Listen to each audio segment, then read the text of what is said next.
poor neighborhood with my parents. We didn't have much, but we had each other, and that was enough. One day, they decided to make me happy, just once. They gathered whatever money they could and took me to an amusement park. I can't describe how happy I was that day. I laughed, I ran, I felt like the world was mine. But happiness didn't last long. As we were crossing the street, I heard the sound of a speeding truck. I turned suddenly, but before I could understand what was happening, everything was over. Silence, then screams, then darkness. I woke up later in a strange place, covered in tears, and I realized my parents were gone forever. They took me to an orphanage.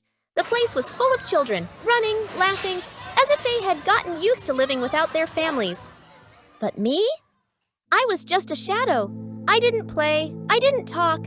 I only thought about that day, replaying the scene in my mind hundreds of times. Life had no meaning anymore. One night, I was lying on my bed staring at the empty ceiling when I heard the sound of quiet crying. I turned and saw a little girl sitting on the edge of her bed, covering her face with her hands. I couldn't ignore her, so I said softly, "What's wrong?" She looked up with tear-filled eyes and said, "Everyone at school makes fun of me. They say I don't deserve to live." I felt something strange inside me, something I hadn't felt in a long time. I knew that feeling, pain, loneliness, brokenness. But this time, I wouldn't let it control me. "That's not true," I told her firmly.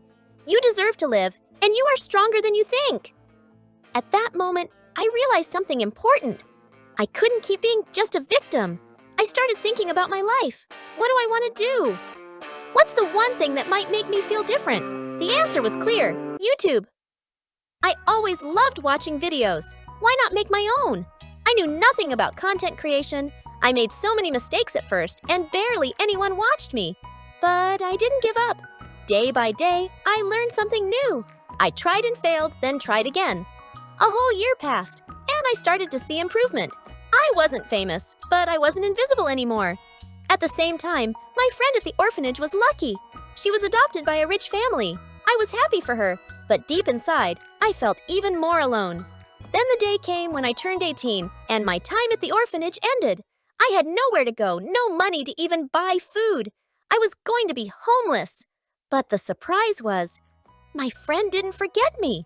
She visited me often, helped me with money, and even paid for a small apartment for me. I didn't know how to thank her, but I was more grateful than ever.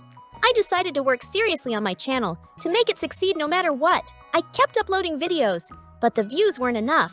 I was trying, but success felt like it was running away from me. Then one day, my friend disappeared. No more rent was paid. I ran out of money completely. I had only one last video, so I uploaded it, then sat in the corner and cried. I knew I was about to lose everything. When morning came, I had no choice but to leave the apartment. I walked through the streets aimlessly until I sat on the sidewalk, watching people pass by ignoring me as if I didn't exist. Then I noticed something strange. People were looking at me. Some took out their phones and started recording. I heard whispers, laughter, then someone came up to me and said, "Can I get your autograph?" I stared at him in shock. "Autograph? What?"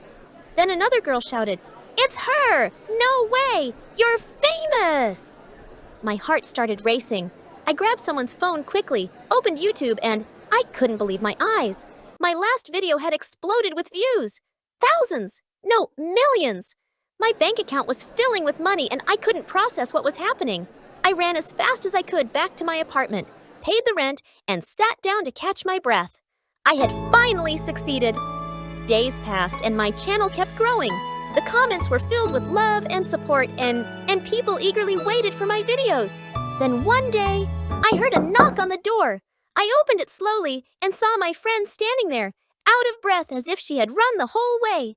She looked at me with regret in her eyes, then raised her hand, holding the rent bill she came to pay. But she suddenly stopped and looked around. She saw me standing confidently, saw the happiness in my eyes, and saw the success I had built with my own hands.